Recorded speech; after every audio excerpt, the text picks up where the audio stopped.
오늘 말씀은 고린도전서 9장 15절에서 27절까지 말씀입니다. 나누어 드린 교환 함께 보시면서 본 말씀 한 절씩 살펴보도록 하겠습니다. 먼저 15절의 첫 번째 문장 있습니다. 시작.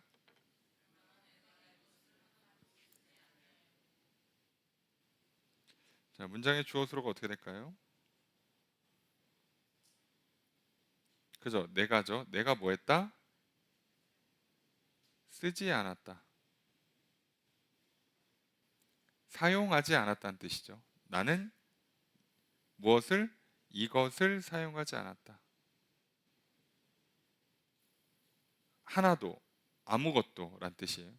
여기서 말하는 이것은 앞에 있는 내용, 사도의 권리죠. 사례를 받을, 부양받을 권리를 하나도 쓰지 않았다. 아예 안 받았다는 얘기를 하는 겁니다. 뭐 아주 조금 받은 것도 아니고 그냥 고린도 교회에서는 아예 안 받았어요.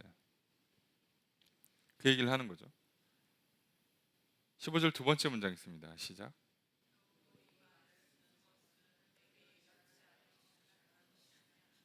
자, 문장 주어 수로가 어떻게 될까요?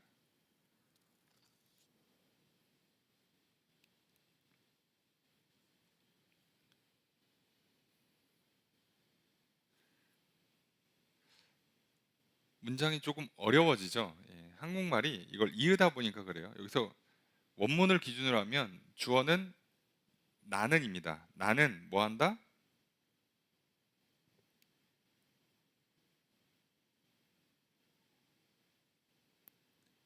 이게 한국말로 하면 주어가 이 말은 이것이 아니다. 그러니까 이 말을 쓰는 것은 이것이 아니다. 이렇게 나와요. 그런데 어, 원문을 보면 그냥 주어가 계속 나는입니다. 나는 이렇게 말하는 게 아니다라고 번역이 돼요. 그래서 주어는 그냥 나는이고요. 나는 뭐다? 이렇게 그러니까 쓴다고 표현했죠. 기록하고 있는 게 아니다. 지금 글을 쓰는 거니까 그렇게 해달라고 쓰는 게 아니다. 나는 이렇게 쓰는 것이 아니다예요. 이렇게 해달라고 글 쓰는 게 아니다 이 뜻입니다. 나는 이렇게 해달라고 글 쓰는 것이 아니다라는 표현이에요. 글 쓰는 내용은 나도 사례를 달라 이거죠. 그 얘기는 아니라는 거예요. 그러면 15절의 세 번째 문장 있습니다. 시작.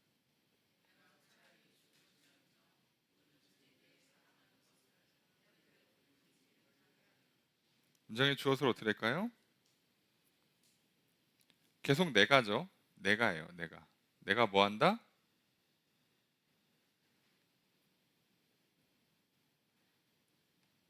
자, 그래서 한국말이 생각보다 어렵습니다. 내가 차라리 죽겠답니다. 이 원문도 그래요. 원문도 차라리 죽는 것이 낫다. 그래서 우리가 이걸 뭐라고 번역했어요? 차라리 죽을지언정이라고 번역을 하는데 차라리 죽는 게 낫다. 뭐 할 거라면 요거를 못하게 하기 위해서 죽는 게 낫다. 그래서 죽는 게 낫다란 뜻이에요. 차라리 죽는 게 낫다. 뭐 때문에? 내가 자랑하는 것을 누가 헛된 대로 돌리게 할 거라면 죽는 게 낫다예요. 그러니까 그걸 못하게 하려고 차라리 내가 죽는 게 낫지. 그럴 거면 죽지. 그 정도로 강하게 표현하는 겁니다. 그래서 지금 무슨 얘기죠? 나는 절대 포기 못해. 뭐를? 내가 지금 이렇게 한 것을 사람들이 헛되게 만드는 거, 무효란 뜻이죠. 공허하게 만드는 거, 이거 못 참아. 그럼 바울이 살해를 안 받은 게 바울한테 얼마나 중요한 일이었길래 이걸 너 사도가 아니니까 당당하게 살해비를 요청하지 않은 거잖아 라고 하는 말에 대해서 바울이 그냥 뭣도 모르니까 또 자기들 편한 대로 생각하는구나 하고 넘어가지 않고 이렇게 강력하게 해명을 해요. 이게 왜 그러냐는 거죠. 이게 돈 문제여서가 아니라 바울한테는 굉장히 중요한 문제가 있고 그게 지금 고린도 교회의 문제와 직결되는 문제예요. 고린도 교회에서 계속 얘기하고 있는 자기들의 지혜와 능력, 자유, 이런 거를 강조하는 저들한테 바울은 성령님의 지혜와 능력, 그리고 방종하는 자유가 아니라, 내 맘대로 하는 자유가 아니라 종이 되는 자유, 이걸 얘기하고 있어요. 그래서 지금 본인이 내가 권리가 있는데도 포기했단 말이에요. 종이 됐다는 거죠. 내 건데 내려놨어요. 내가 지금 이게 왜 하고 있는 건데, 내가 지금 하나님 앞에서 내가 하나님께 중요한 의미가 있어서 하고 있는 건데 저들이 이거를 폄훼하잖아요. 이건 못 참는 겁니다. 무슨 의미였길래 이렇게 중요한가? 16절 첫 번째 문장 있습니다. 시작.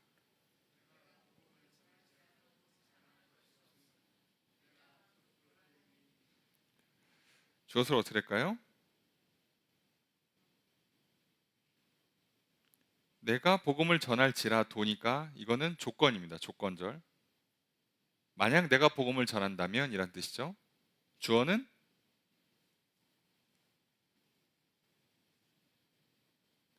자랑할 것이 주어입니다. 자랑할 것이 서술어 없다. 본문에는 빠져 있는데 원문을 보면 나에게라고 되어 있습니다. 자랑할 것이 나에게 없다. 내가 복음을 전한다고 해도, 만약 내가 복음을 전했어도 자랑할 것은 나한테 없다. 왜? 내가 부득불할 일이기 때문에. 여기서 직역을 하면 이건 필연이란 뜻이에요. 필요, 의무란 뜻입니다. 의무가 나한테 있는 거니까 이건 내가 했다고 해서 자랑하는 거 아니야. 의무는 자랑할 게 없죠. 우리가 세금 내고 나 세금 냈어, 자랑하는 게 좀 이상하죠. 다 내는 거예요. 남자가 군대 갔다 와서 나 군대 갔다 와서, 안 갔다 온 사람들이 이상한 거지, 갔다 온 사람은 당연한 거예요. 당연한 걸 자랑하면 안 되죠. 바울은 지금 이 복음을 전하는 게 자기의 의무, 사명이기 때문에 이건 하는 게 당연하지, 했기 때문에 자랑하는 거 아닙니다. 여러분, 만약에 학생이 집에 와가지고 엄마 아빠 나 오늘 학교 갔다 왔다 칭찬해줘, 자 이러면 얘는 평상시에 안 갔다는 얘기밖에 안 되잖아요.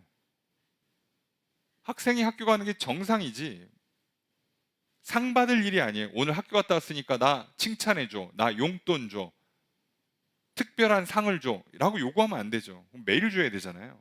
그러니까 바울도 마찬가지예요. 복음을 전하는 건 사명이기 때문에 이거 했다고 상 달라고 요구를 못 해요. 하나님 앞에 의무니까. 자, 그런데 바울이 아까 얘기했죠. 이 의무가 얼마나 중요한 의무였냐. 16절의 두 번째 문장 있습니다. 시작.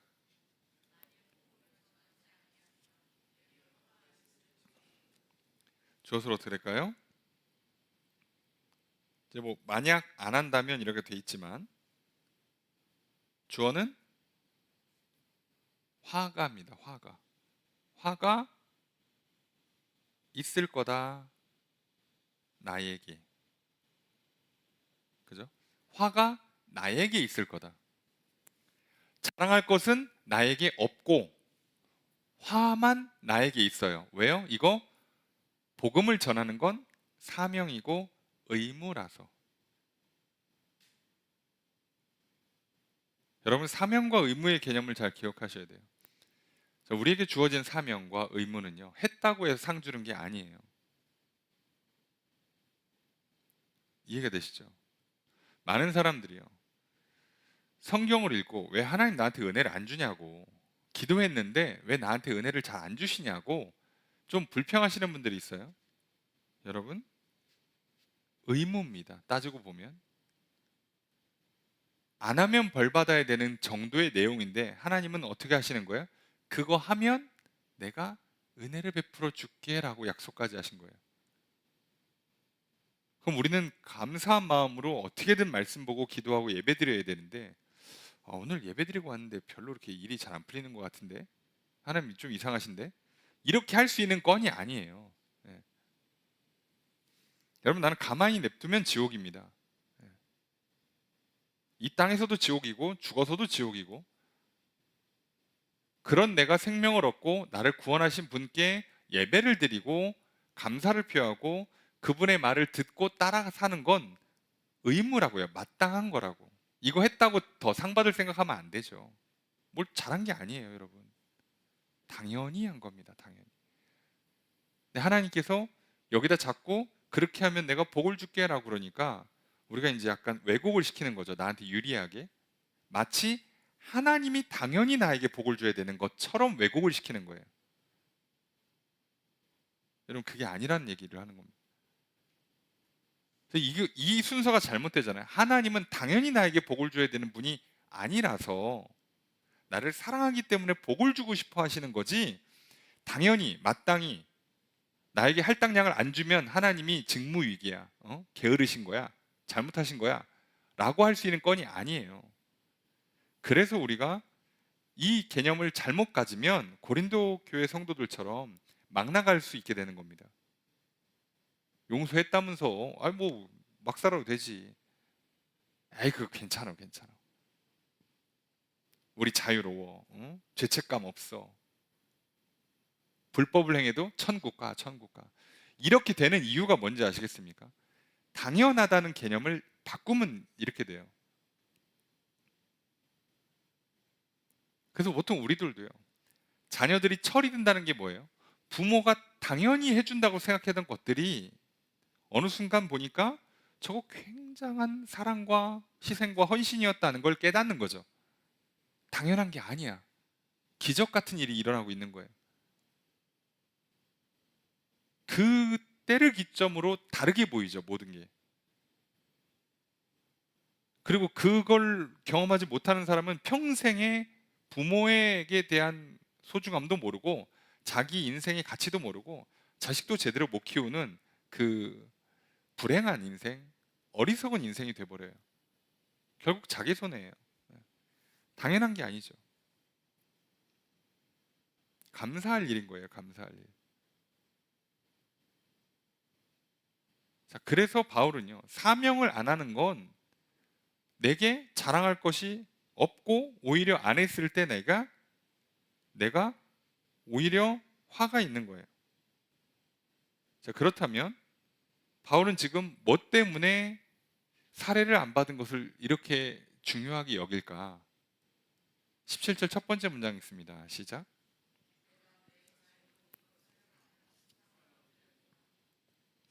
저서로 어떻게 될까요?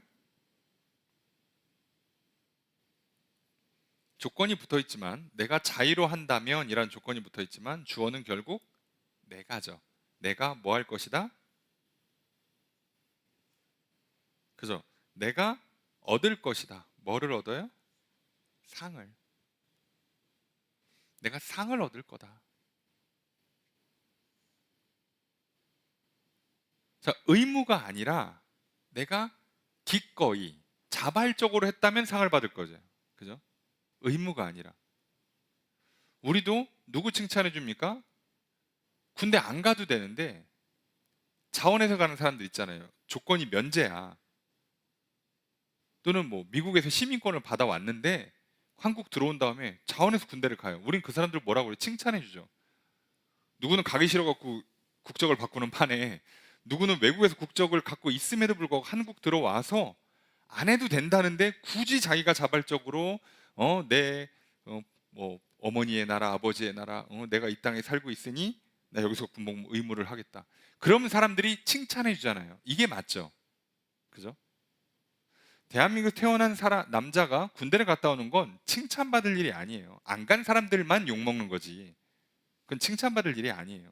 근데 안 가도 되는 사람이 갔을 때에 칭찬해 주는 거죠. 이야, 대단하다. 바울도 똑같이 얘기해요. 만약에 내가 이거 자의로 했으면 상 받아야지.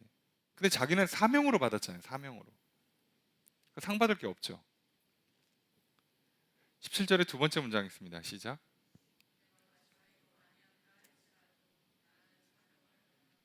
주어서로 어떻게 할까요? 나는이죠. 나는 뭐 했다? 받았다. 뭐를? 사명을. 여기 사명이라고 돼 있지만 직역을 하면 이거는 사명이라고 번역하기보다는 그 청지기직이라고 번역하는 게 좀 더 맞습니다. 그러니까 청지기직이라고 번역하는데 이게 나쁘게 번역하면 노예라고 번역이 되고요. 좋게 번역하면 청지기예요. 내가 자의로 안 해도 나는 뭐라고요? 여기에 매여 있는 상태, 종속된 상태가 됐다는 거예요. 자, 그걸 우리가 보통 청직이라고 그러죠. 예, 나는 종인데 자유를 굉장히 많이 허락받았지만 결국은 종인, 매여 있는 상태. 자, 나는 그거예요. 내가 자발적으로 했으면 상을 받을 건데, 근데 나는 자발적으로 하고 말 것도 없어. 왜? 사명을 받았거든. 계속 그 얘기를 강조하잖아요. 사명을 받았기 때문에 나는 이 일을 해서 상 받을 게 별로 없어요. 그런데 바울이 뭘 했다고요? 이제 자기 반문을 하는 거죠. 18절의 첫 번째 문장이 있습니다. 시작. 주어를 어떻게 할까요? 그죠? 나의 상은 무엇인가 물어보는 거죠. 자문자답하는 거예요. 내 상이 뭘까? 18절 두 번째 문장입니다. 시작.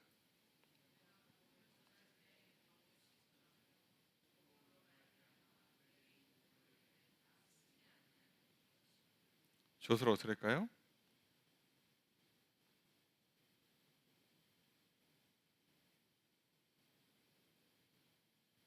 내가? 주어는 내가예요.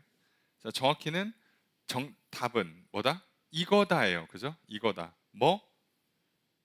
이렇게 하는 것 이거죠. 내 상이 뭐냐? 이거다라고 대답을 했는데 그 앞에 전체 내용이죠. 어떻게 하는 거? 내가 복음을 전할 때 값없이 전하고 복음으로 말미암아 나한테 생기는 권리는 안 쓰고, 자, 값없이 전하고 대가는 안 받고, 이때 상이 발생해요. 왜요? 이건 내 권리인데 내가 포기를 했잖아. 그 사람들이 이제 뭘 할 수 있어요? 이건 잘했다. 아까 얘기했잖아요. 해야 될 거 하는 건 상 받을 게 아니에요. 칭찬받을 게 아닙니다. 만약에 대한민국 국민 남자가 군대를 가는데 의무잖아요. 군대 얘기하면 좀 그러니까 세금을 내는데 정해진 세금만큼 냈어. 그죠? 냈으면 우리는 아무도 칭찬 안 해요. 당연히 하는 거예요. 근데 이 사람이 기부를 해요. 내 돈인데 가난한 사람들을 위해서, 어려운 사람을 위해서 내가 내 돈을 내요. 자, 이러면 뭐가 발생하는 거예요? 칭찬하는 거죠. 칭찬.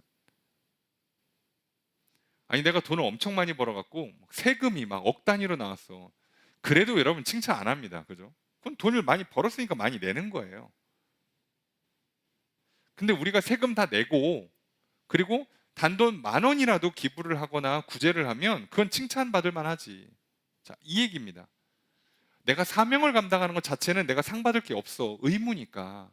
그런데 내가 그 의무를 행하는데 값을 안 받고 전해. 내 권리가 있는데 요구를 안 해. 자, 이러면 내가 상을 받죠. 자, 지금 바울은 자기는 그렇게 했잖아요. 값없이 전했고 권리를 요구하지 않았어요.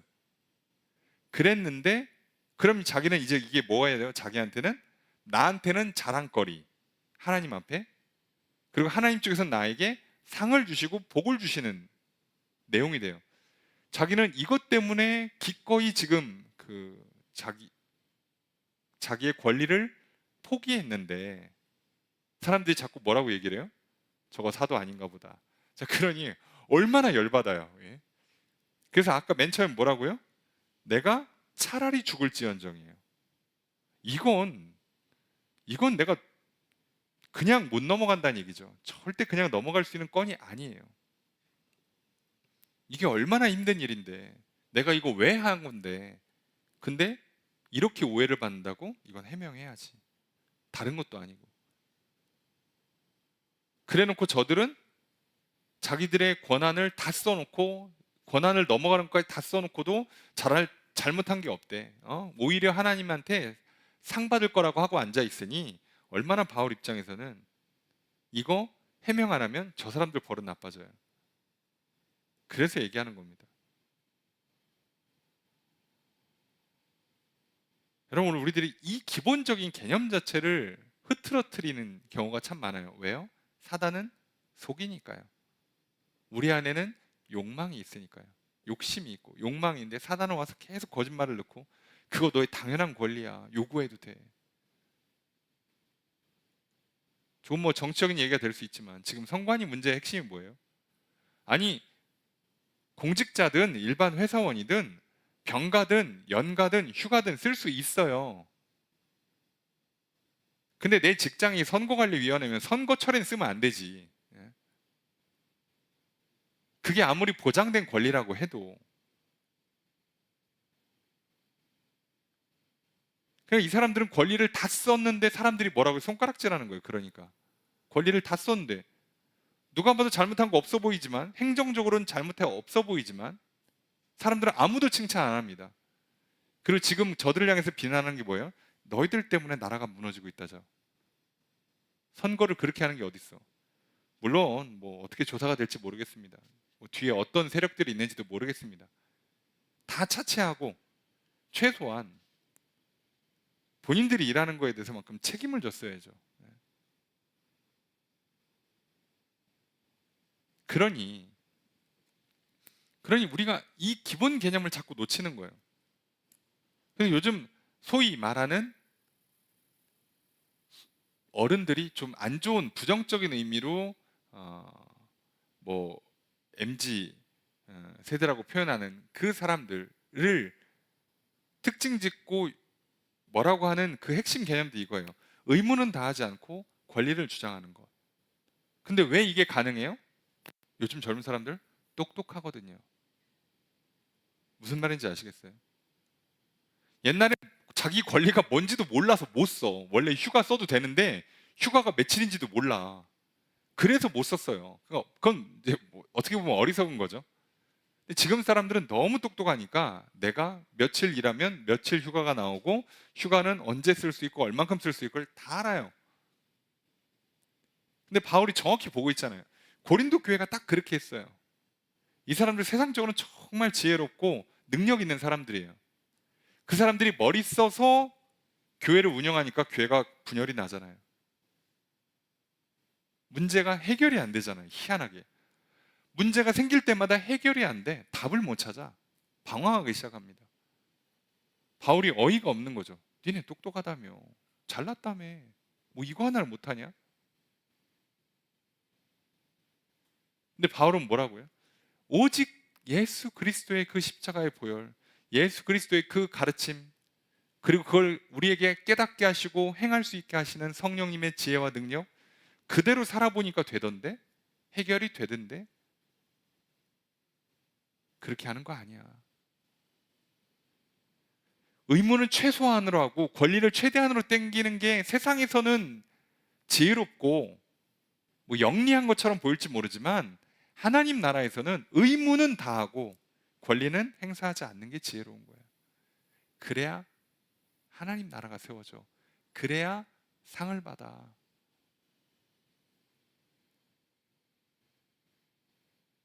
그게 성경이 말하는 지혜예요. 내 의무는 다하고 권리는 다 행사하지 않는 것. 그게 하나님과 이 땅에서 제대로 살아가는 삶의 진정한 원리였다라는 거죠. 이거 굉장히 중요한 개념입니다. 예. 그래서 우리가 잘 생각해 보셔야 돼요. 뷔페에 가시면 거기 있는 음식 내가 다 먹을 권리가 있습니다. 돈을 냈거든요. 예. 다 드시면 안 됩니다. 뱉어도 죽습니다. 예. 어떻게 해야 돼요? 내가 먹을 것만, 먹고 싶은 것만. 좀 죄송한 표현인데요. 이게 시민 의식이 낮을수록요. 어떤 현상이 일어납니까? 뷔페에 가면요. 우선 쓸어와요. 테이블에 싸놓습니다. 그리고 버립니다. 수준 낮은 거죠. 수준 높은 사람들은 어쨌든 가져온 건 다 먹어요. 예. 그리고 먹을 만큼만 가져오죠. 근데 진짜 지혜로운 사람은 어떡합니까? 뷔페에 가서도 내가 탁 먹을 만큼만, 내가 탁 먹고 싶은 것만 먹어요. 여러분, 그거 다 먹어서 뭐 대단히 행복하지 않잖아요. 부귀 영화 누리는 거 아니잖아요. 본전 생각나서 예, 뽕을 뽑아야 돼 자라고 얘기하는 것, 물론 이해는 됩니다. 뭐 그게 합리적일 수 있어요. 예, 그런데요, 진짜 지혜로운 사람은요, 내가 점심 많이 먹었는데 저녁에 뷔페를 갔어? 좀 두세 접시만 먹고 오는 거예요. 돈 아깝다고 한 5접시, 6접시 먹으면요, 그 다음부터 체하고 속 안 좋아가지고 며칠 고생합니다. 그럴 필요 없잖아요. 맛있는 것만 골라서 딱 드시고 오시면 되죠. 바울이 지금 그렇게 한 거예요. 예. 내가 권리가 있지만 다 안 써. 그게 나한테 좋아. 무슨 소리야? 권리를 행사해야지. 아니라니까요. 그러면서 바울이 본인이 어떻게 살았는가, 그 얘기를 쭉 하는 거죠. 19절 읽습니다. 시작.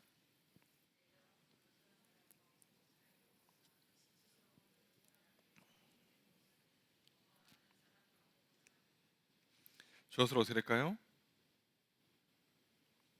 주어는 내가죠. 내가 뭐 한다? 내가 자유롭다. 그런데 뭐 했다? 종이 되었다예요. 자유롭다. 그런데 종이 되었다. 나 원래 자유로워. 근데 내가 스스로 종 노릇을 자처해. 왜? 더 많은 사람을 얻으려고. 그러니까 내가 자유로우니까 자유를 행사하는 게 지혜로운 게 아니라, 내가 자유를 포기하고 종 노릇하는 게 더 지혜로워. 왜요? 사람을 살리니까요. 영혼을 살리니까. 이게 지혜로운 거죠.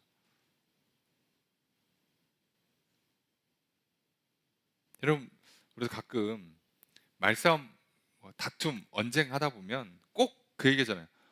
내가 뭐 틀린 말 했어? 내가 뭐 못할 말 했어?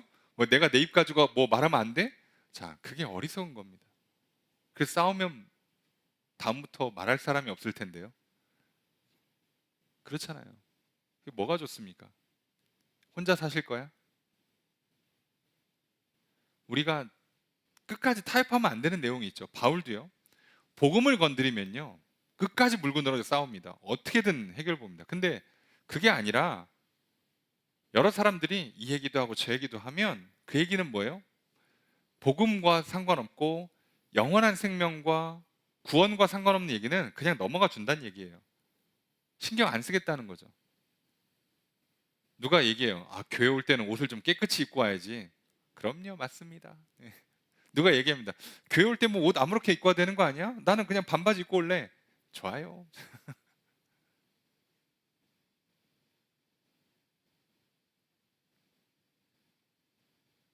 교회 와서 예수 그리스도의 십자가의 보혈, 오직 여호와 하나님, 성령 하나님, 이 삼위일체 하나님만 건드리지 않으면 옷은 뭐 알아서 입으시라고 해요. 예. 그리고 그렇게 오면 자기가 알아요. 예. 아, 그 시대와 상황과 지역과 그 구성원들에 의해서 소위 말하는 문화라는 게 있고 최소한의 예의라는 게 있어요. 알아요, 본인이. 그거 뭐 굳이 목숨 걸고 싸울 필요도 없잖아요. 입구에서 막아, 막 그런 복장으로 예배 드리시면 안 된다고? 아니요. 제가 대학 다니던 시절에요, 그 복장 이슈가 좀 있었어요. 그 중에 하나가 뭐냐면, 예배 시간에 모자를 써도 되는가.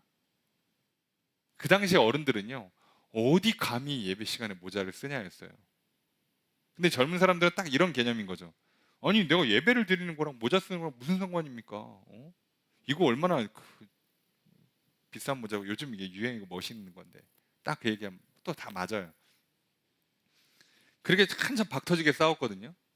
여러분, 근래에 교회 가셔서 모자 쓴 사람 보신 적 있으세요? 쓰라고 해도 안 씁니다. 왜요? 유행이 지났거든요. 근데 살아생전에 한 번 더 그런 날이 올지도 몰라요. 어느 순간 갑자기 또 사람들이 모자를 쓰고 와, 교회에. 그럼 뭐라고 생각하세요? 또 유행이 한 번 오나 보다. 저거 몇 년 지나면 쓰라고 해도 안 쓴다. 내 눈엔 거슬릴 수 있어요. 그죠? 근데 여러분 그거 보지 마시고 사람을 보고 영혼을 보고 하나님을 보시라고요. 바울은 지금 그거 하는 거예요. 그래서 지금 이제부터 어떡하냐? 모양을 다 바꿉니다. 20장 첫 번째 문절 있습니다. 시작.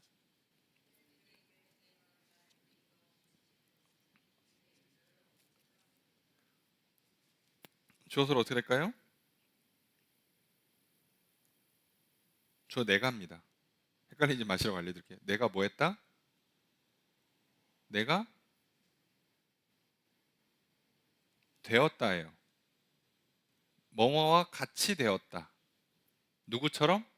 유대인처럼 되었다. 뭐 하려고? 유대인들을 얻으려고.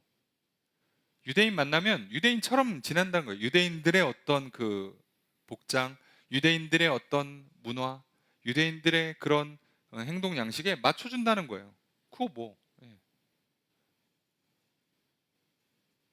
그거 뭐 아무 상관없죠. 20절 두 번째 문장 있습니다. 시작.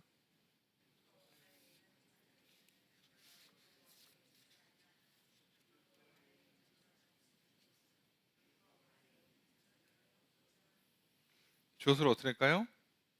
내가 뭐 했다? 되었다죠. 되었다. 어떤 사람?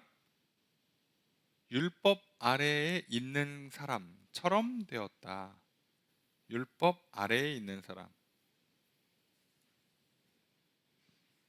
자기는 율법 아래에 있지 않아요. 근데 그럼에도 율법을 지키고 따르는 사람도 있으면 그냥 맞춰준다는 거예요. 그 사람들을 얻어야죠. 그 사람들을 구원해야죠. 그게 자기 사명이니까. 21절 읽습니다. 시작.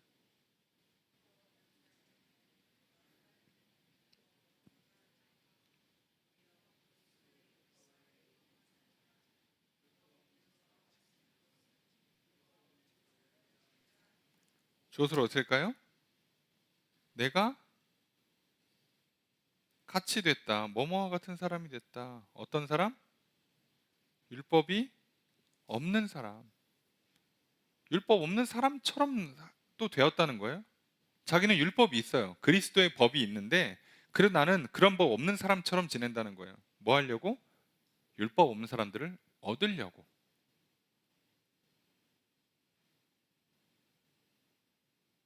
만약에 누가 그죠?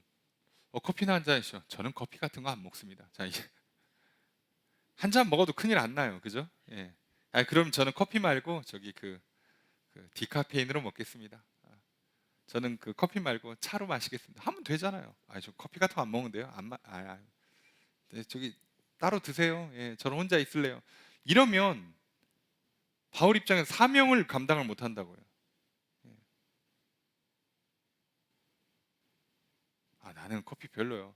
맞아. 야, 굳이 억지로 먹어봐야 좋을 거 하나도 없지. 이게 합리적일 수는 있어요. 나의 권리야. 선택할 수 있는 권리야. 그래서 뭘 얻었냐고. 생각해보면 뭘 얻었을까요, 내가? 사람을 얻습니까? 하나님께 주신 사명에 충성합니까? 하나님께 칭찬과 상을 받습니까? 사실 그냥 내 성질, 내 성격, 내 마음 하나 얻어요. 시간 지나면 아무것도 아니거든요.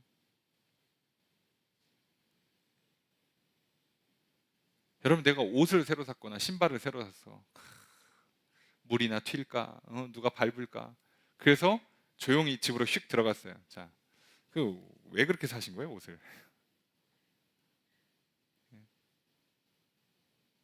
그죠? 천년 만년 입습니까? 아무리 비싼 옷도요, 시간 지나면 해져요. 없어집니다. 그냥 잘 입다 버리면 되죠. 예?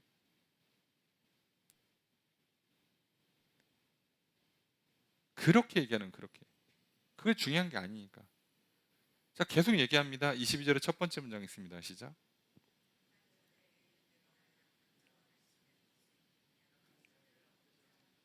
주어를 어떻게 할까요?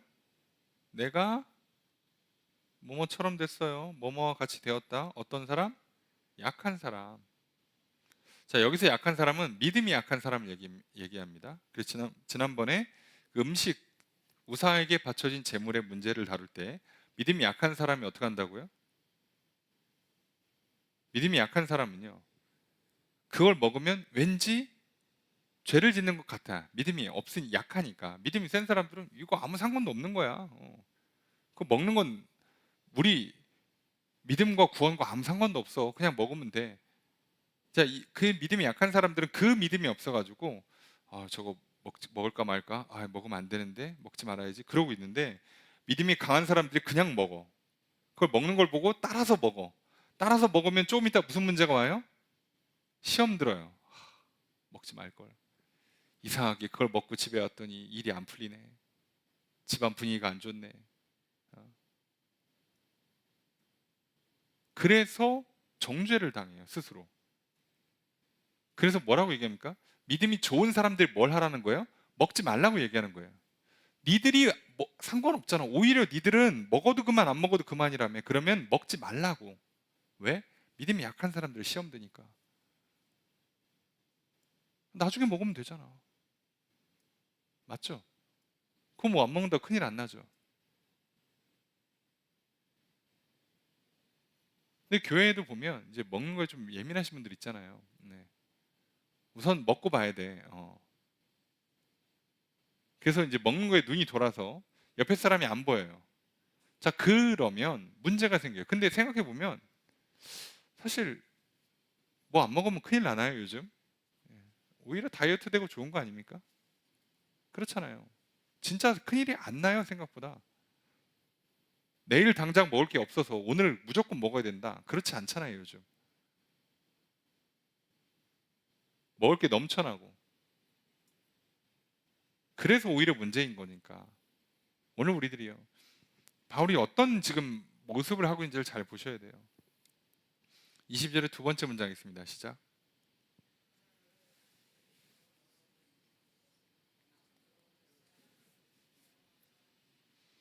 자, 주어를 어떻게 할까요?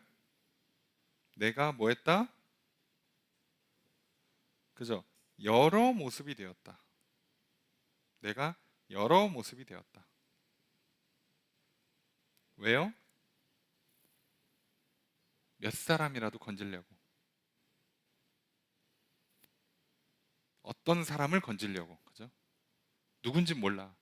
근데 누구라도 건지려면 해야지. 바울은 이렇게 한 거예요. 이렇게.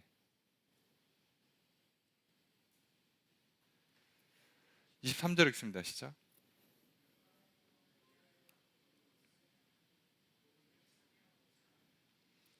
주어를 어떻게 할까요?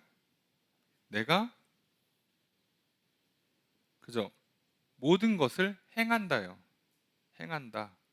모든 것을. 왜? 복음을 위해서. 근데 이렇게 하는 이유가 있어요. 복음에 참여하고자 합니다라고 되어 있는데요. 이거는 참여하고자 함이 아니라 복음의 동참자가 되려고. 나도 거기에 들어가려고 해요. 복음에 동참한 사람이 되려고. 자, 이 얘기는 이제 뒤에 얘기랑 이어지는 건데 내가 왜 이렇게 하냐? 잘못하면 내가 전달만 해주고 정작 나는 참여를 못 해요. 왜 우리도 그런 경우 있잖아요. 친구한테 소개는 잘해줘. 야, 무슨 행사 있대. 가봐. 그래서 사람들 와가지고 막 물건 싸게 사고 막 경품 내고 막 확 끝내줬어. 근데 정작 소개시켜준 친구만 안 와. 넌 왜 안 왔냐? 그렇잖아요. 그런 경우 있잖아요. 가끔 보면. 본인은 안 와. 그래서 본인은 싸게 못 사. 소개 다 시켜놓고 자기만 못 와요. 그건 손해지. 바울도 그렇게 될까 봐요. 그거 안 되려고 내가 이렇게 한다는 겁니다. 이렇게까지 해야 되나 싶은데 바울이 지금 하는 얘기를 잘 들어보시면 이제 뒤에 왜 이렇게 하는지에 대한 설명이 나오죠. 24절 첫 번째 문장 있습니다. 시작.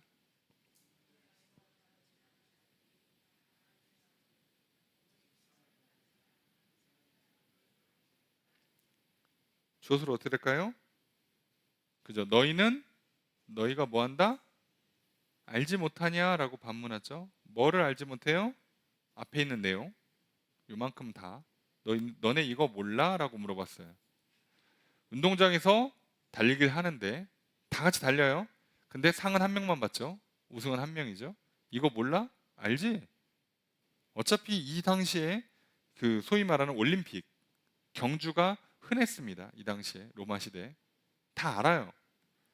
그러니까 아는 거 갖고 얘기한 거죠. 그러면서 뭐라고 얘기하냐? 24절의 두 번째 문장 있습니다. 시작. 주어서 어떻게 할까요? 너희도 달려라예요. 달려라.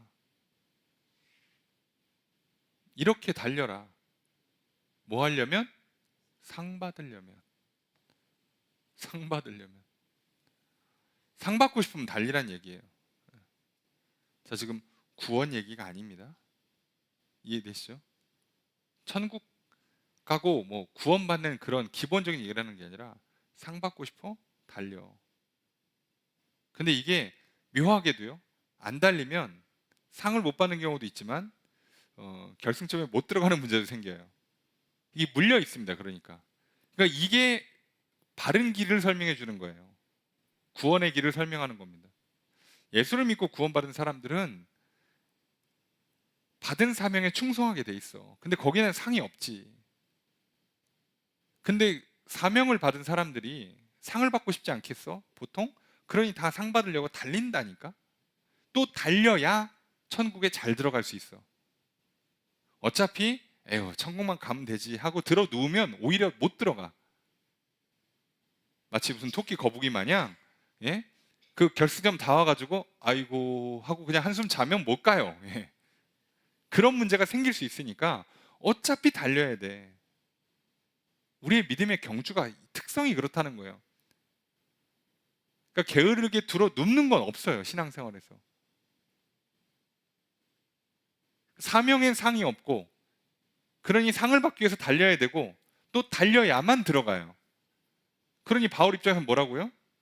당연히 해야 되고, 그러니 우리는 상을 받기 위해서 의무는 다하고 권리는 다 행사하지 않고 그렇게 달려가면 무조건 천국에 들어가면서 상을 받죠. 그 상은 이 땅에서도 받죠. 바울은 정답지를 알려준 겁니다. 정답지를. 그리고 본인도 그렇게 살았어요. 그리고 그걸 정반대로 하고 있는, 소위 그 지혜롭다고 자부하는, 능력 있다고 자부하는, 나름 뭐 영리하다, 뭐 요령껏 한다, 손해보지 않는다 라고 얘기하는 사람들의 잘못된 판단을 정확하게 지적하는 겁니다. 그거 아니야. 그렇게 하면 오히려 못 가. 25절의 첫 번째 문장 있습니다. 시작. 주어서로 어떻게 될까요? 그죠? 이 길을 다투는 모든 사람은 뭐 한다? 절제를 한다. 모든 일에서 절제를 한다. 그런데 그러려면 필연적으로 뭐 해야 된다고요? 절제해야 돼요. 자, 달려가야 돼. 경주에서 우승하려면, 목적지까지 가려면 달려가야 돼요. 달려가려면 절제를 해야 돼요. 25절의 두 번째 문장 있습니다. 시작.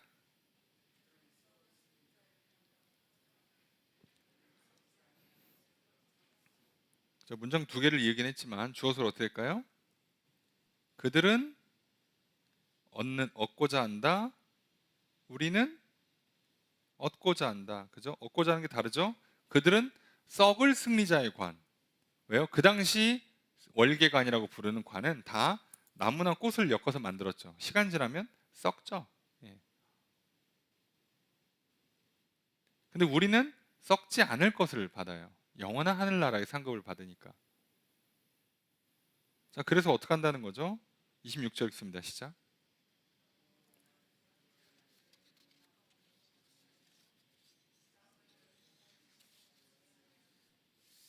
주어서 어떻게 할까요? 나는, 잘 찾으셔야 돼요. 나는 뭐 한다? 가치는 빼고 뭐겠어요? 달린답니다. 나는 이렇게 달린다. 어떻게? 방향 없이 하지 않고, 싸울 때 허공을 치는 것 같이 안 하고 제대로 달린다는 거예요. 그래서 사실 제대로 번역하면 나는 달린다, 방향 없지 않게. 나는 싸운다, 허공을 치는 것 같지 않게. 이렇게 번역하는 게 사실 가장 이렇게 직설적으로 번역하는 거거든요. 달릴 때 목적지를 찍어놓고 달려야죠. 싸울 때 정확하게 내가 때릴 때를 정해놓고 때려야죠. 그냥 하늘을 휘젓는다고 되는 게 아니잖아요. 자, 그러면 바울이 어느 방향을 향해서 무엇을 때리기 위해서 하느냐? 27절 읽습니다. 시작.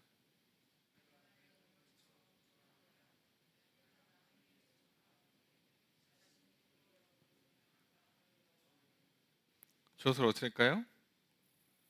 내가 뭐 한다?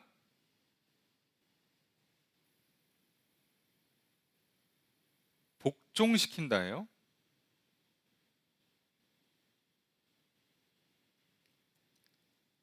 쳐서 뭐를? 몸을.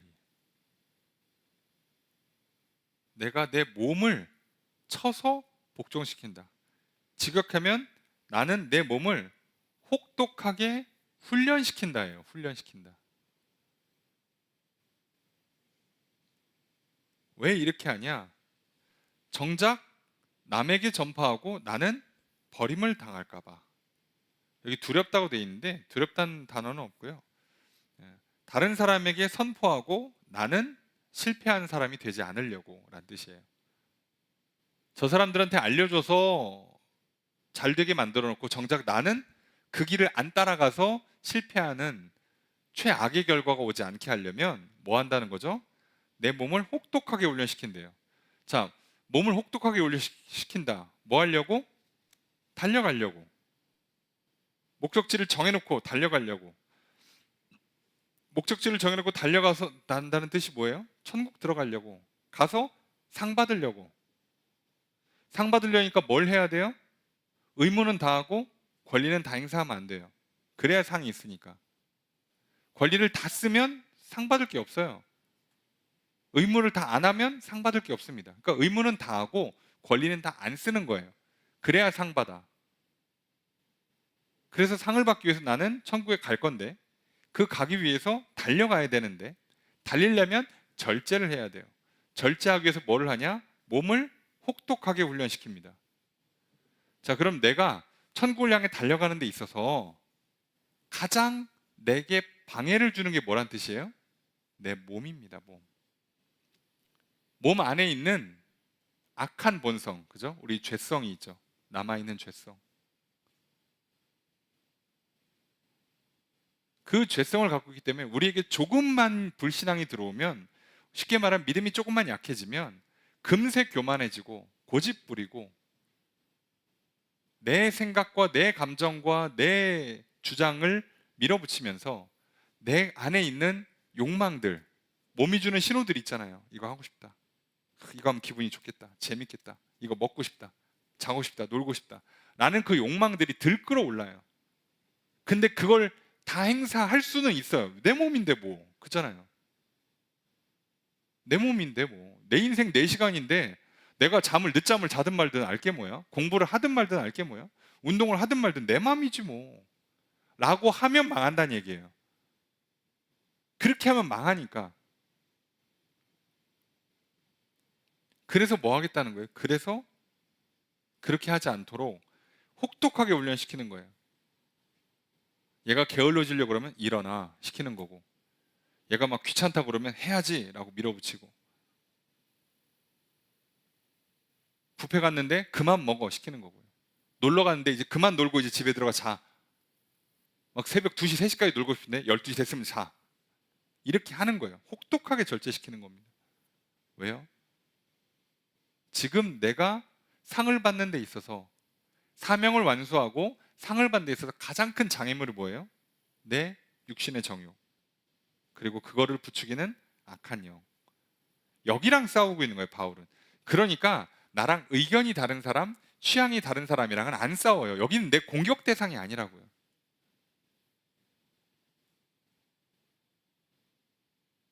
여러분, 이건 잘 보셔야 돼요.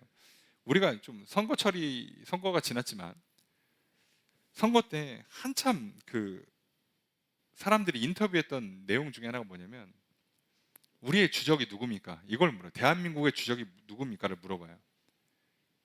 여러분, 근데 이게요, 참 그 질문을 볼 때마다 어이가 없는 게, 얼마나 이상한 소리를 해댔으면 저걸 물어보냐고.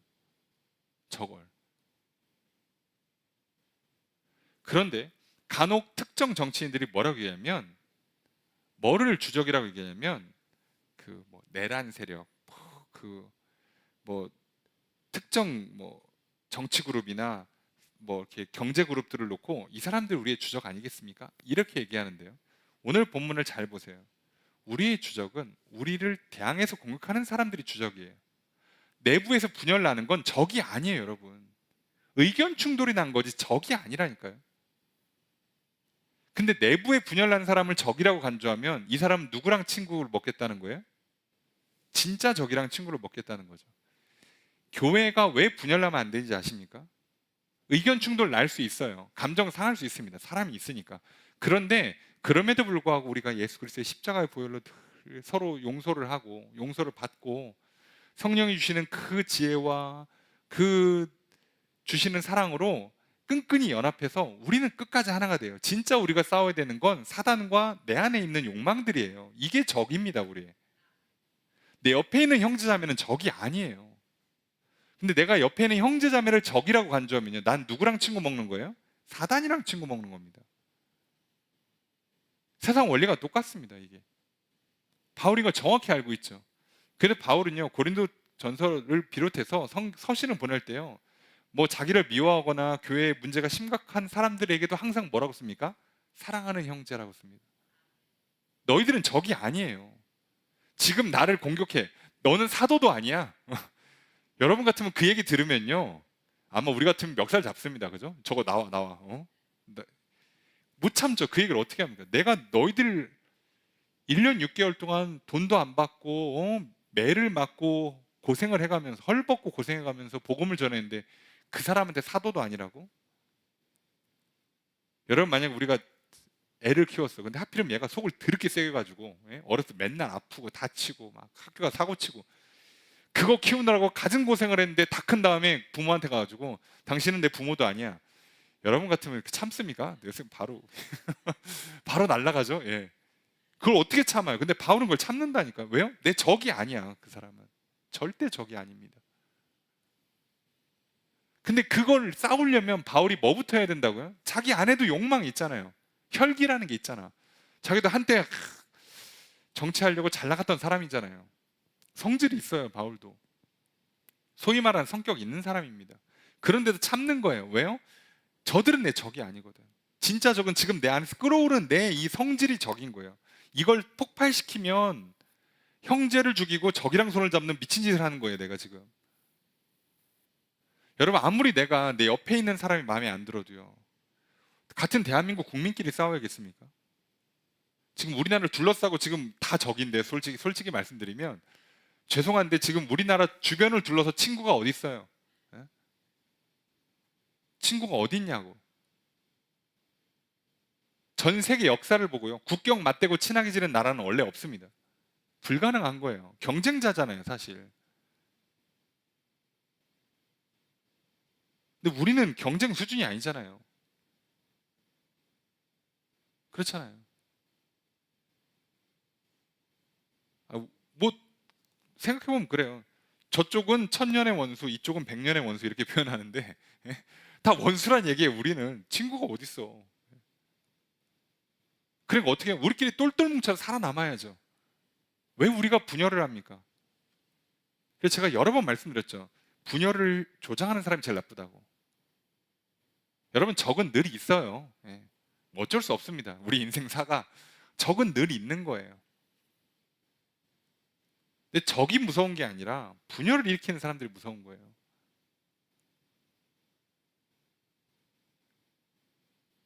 여러분, 바울이 똑같은 얘기를 하잖아요. 교회에 분열을 일으키는 사람이 제일 나빠요. 근데 안타깝게도 바울 입장에서는 뭐예요? 저들은 내 적이 아니야. 형제 자매예요. 그러니 어떻게 합니까? 눈물로 기도해 주는 거고 편지를 써서 보내요. 고린도전서 보내봤자 어차피 얘는 씨알도 안 먹힙니다. 예? 방문했다 쫓겨나요. 그래서 편지 하나 심각하게 써가지고 디도한테 보내죠. 그게 통해서 디도가 회복이 됐습니다 하니까 그때 쓴 편지가 고린도 후서예요. 얼마나 고생했습니까, 바울이 이 교회 하나 놓고. 그런데요, 이들을 향해서 뭐라고요? 사랑하는 형제라고 불러요. 너희들은 절대 내 적이 아니야. 여러분, 아무리 자식이 속삭여도요, 내 새끼입니다. 어떡할 건데? 별 수 있습니까? 예? 목회자도 마찬가지예요. 아무리 성도가 내 마음에 안 들고 뭐 기대에 못 미치고 속썩여도요, 내게 주신 양떼예요. 하나님 내게 주신 사명이라고. 뭐 어떡하냐고. 옆에 교회 성도님 훌륭하시다고, 옆에 교회 장로님 진짜 대단하고.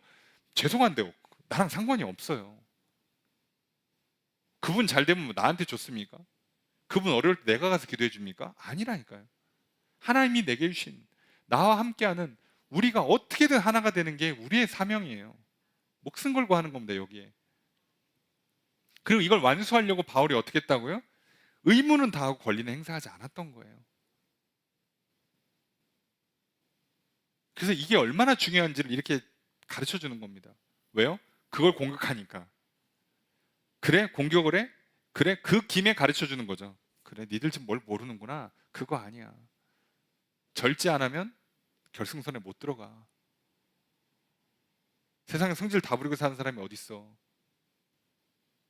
몸의 욕망을 다 충족시키면 천국이 아니라 지옥을 가는 거야. 그게 좋겠니? 그게 지금 누구 좋으라고 하는 거니? 예수님께서 왜 십자가에 달려서 죽으신 다음에 우리한테 자유를 주고 생명을 주겠어? 제대로 살아보라고. 기꺼이 희생할 수 있는 멋진 삶을 한번 살아보라고. 절제할 수 있는 삶을 살아보라고. 그리고 살아봐봐, 그게 얼마나 좋은지. 그 얘기를 가르쳐 주는 거예요. 그리고 그걸 못 알아듣기 때문에 이렇게 어렵고 복잡하게 쓴 겁니다. 근데 또 고린도 교회가 못 알아듣는 바람에 또 역시나 못 알아듣기는 우리에게 또 이렇게 귀한 교훈의 말씀이 전해지는 거죠. 여러분, 오늘 우리는 이 말씀을 좀 기억했으면 좋겠어요. 바울이 말하고 싶은 핵심이 뭐였을까? 나 사도다? 바울은 그런 건 사실 중요하지 않습니다. 근데 왜 이 얘기를 목숨 걸고 가르치냐면, 내게 주어진 사명과, 그래서 진짜 내가 받아야 될 상을 어떻게 받는 거고, 그리고 그 상을 받기까지 끝까지 내가 이 경주를 완주하려면 뭘 해야 되는지, 그걸 가르쳐 주면서 고린도 교회 성도들한테 일일이 다 공격하는 거예요. 너희들의 그 교만, 너희들이 그 지혜롭다고, 그 능력 있다고 하던 거 얼마나 어리석은 건지를 다 일일이 깨트려 주는 겁니다. 이렇게 얘기하니까 듣기 싫었겠죠. 그러니까 첫 번째 편지는 안 먹히는 겁니다. 어쩔 수 없어요. 진실을 얘기하면요, 듣기 좋아하는 사람 별로 없습니다. 저도 생각 살아보니 그렇더라고요. 어떡합니까? 그래도 바울 포기하지 않습니다. 그게 맞아요. 그리고 진짜가 아닌 걸 갖고 목숨을 걸고 싸우지 않아요. 여러분, 오늘 우리가 싸워야 되는 건요, 예수만이 나의 구원의 길 되시고 성령님만이 나의 힘과 지혜와 능력 되신다는 거. 하나님은 나의 창조주요, 나를 사랑하시고 복 주시고 내게 가장 좋은 길로 지금도 이끌어주고 계심을 믿는 것. 이 싸움만 싸우는 겁니다. 그 외 나머지 것들은 굳이 싸울 필요 없습니다. 여러분, 우리가 바울이 오늘 우리에게 가르쳐준 이 가르침을 좀 기억하고, 정말 하나님께서 우리에게 주시는 사명이 얼마나 귀한지, 그리고 그 사명을 완수하면서 상을 받기 위해서 우리가 얼마나 절제해야 되는지를 깨닫고 그 길을 걸어감으로 말미암아 여러분, 매일매일이 사명자의 길 되시고 하나님께 칭찬과 상과 복을 받는 삶이 되시고, 그리고 이 믿음의 싸움, 이 신앙의 길을 완주하셔서 천국에 입성하시는 우리 모두가 되기를 주님 축복합니다. 말씀을 정리해 보겠습니다. 바울은 자신이 사도로서 사례를 받을 권리가 있음에도 받지 않았습니다. 바울은 사도가 아니어서 사례를 요구하지 않은 것이 아닙니다. 바울은 사도이지만 자기의 마땅한 권리를 복음을 위해 포기했습니다. 바울은 그리스도 안에서 자유롭게 되었습니다. 바울은 복음을 위해 자기 권리를 누리기도 하고 포기하기도 할 수 있습니다. 바울은 자유롭게 사명에 충성하였습니다. 바울이 복음을 위해 마땅한 권리를 포기한 것은 바울에게는 자랑이 됩니다. 바울은 복음을 위해 기꺼이 사례를 포기했다는 것이 자기의 자랑이라고 말합니다. 사도인 바울은 복음을 전하는 것이 사명이고 의무입니다. 청지기로서 충성하는 것은 마땅한 일이며 그로 인한 사명은 없습니다. 상은 따로 없습니다. 다만 바울이 사명을 위해 자신의 마땅한 권리를 포기한 것은 바울에게는 자랑거리가 되고 바울이 주님께 칭찬을 받고 상을 받을 일이 됩니다. 바울은 자신이 권리를 기꺼이 포기하여 하나님께 상을 받을 이 일이 왜곡되는 것을 가만히 바라볼 수 없었습니다. 바울은 하나님 앞에서 자랑이 되고 상급이 되는 것을 목숨 걸고 지키려고 합니다. 나의 신앙을 살펴봅시다. 바울처럼 나에게도 하나님 앞에서 자랑거리가 있습니까? 하나님께 상을 받을 것이 있습니까? 청지기로서 충성하는 것은 마땅한 일이지 상을 받을 일이 아닙니다. 우리가 예수를 그리스도를 증언하고 하나님을 예배하고 성도가 교제하는 일은 마땅한 일입니다. 단지 내가 자유롭게 결정하여 기꺼이 포기하고 희생한다면 이는 내가 하나님 앞에 자랑할 일이며 내가 하나님께 상을 받을 일입니다. 나도 바울처럼 진정한 자유를 누리며 살아갑시다. 내가 기꺼이 포기하고 희생하여 칭찬과 상을 받아 누립시다. 이 즐겁고 복된 길을 따라 살아가시기 바랍니다. 바울은 고린도 성도들에게 절제를 강조합니다. 자유롭게 포기하고 희생하고 종노릇하는 것은 절제의 모습이기도 합니다. 자유를 빌미로 삼아 방종하는 삶을 사는 고린도 성도들에게 바울은 이것이 단순히 교만함을 넘어 구원의 길을 벗어날 수 있는 심각한 문제임을 지적합니다. 바울은 자신의 영적 투쟁의 대상을 분명하게 설정하였습니다. 첫째는 공중의 권세를 잡은 자, 곧 사단입니다. 둘째는 악한 본성이 남아있어서 옛사람으로 돌아가려는 육신의 정욕입니다. 바울은 이것을 대적하기 위해 절제해야 함을 강조합니다. 운동선수들이 경주를 완주하고 승리의 면류관을 받습니다. 꽃과 나무로 만든 면류관은 시간이 지나면 썩어버립니다. 이렇게 썩어 없어질 면류관도 그것을 얻기 위해서는 오랜 시간 절제하며 훈련해야 합니다. 이처럼 경주를 완주하기 위해서는 절제해야 합니다. 우리의 믿음의 경주도 마찬가지입니다. 하나님의 나라는 이미 임하였지만 아직 아닌 상태입니다. 우리는 다시 오실 그리스도를 기다리며 영원한 하나님 나라를 향해 달려가고 있습니다. 신앙의 경주에 승리하기 위해서 절제해야 합니다. 내게 주어진 권리를 마음껏 사용해서는 안 되는 이유가 여기에 있습니다. 우리에게 주어진 자유를 가지고 때를 따라 절제하며 사단의 유혹과 육신의 정욕과 싸워야 합니다. 나의 신앙을 살펴봅시다. 하나님께서 내게 주신 자유와 생명을 제대로 누리며 살아가고 있습니까? 스스로 절제하며 포기하고 희생하는 삶을 살아갑시다. 신앙의 경주를 완주하기 위해서 내게 주어지고 내가 누릴 수 있는 모든 것이 유익하지 않을 수 있음을 기억해야 합니다. 오늘 내가 절제해야 할 것이 무엇이 있는지 생각해 봅시다. 그리고 결단합시다. 사단의 속임과 육체의 욕망을 구별할 수 있는 지혜와 능력을 주시기를 기도합시다. 절제하기로 결단하고 실천할 수 있도록 도와주시기를 기도합시다. 바울처럼 그리스도 안에서 성령의 지혜와 능력으로 살아가시기를 바랍니다.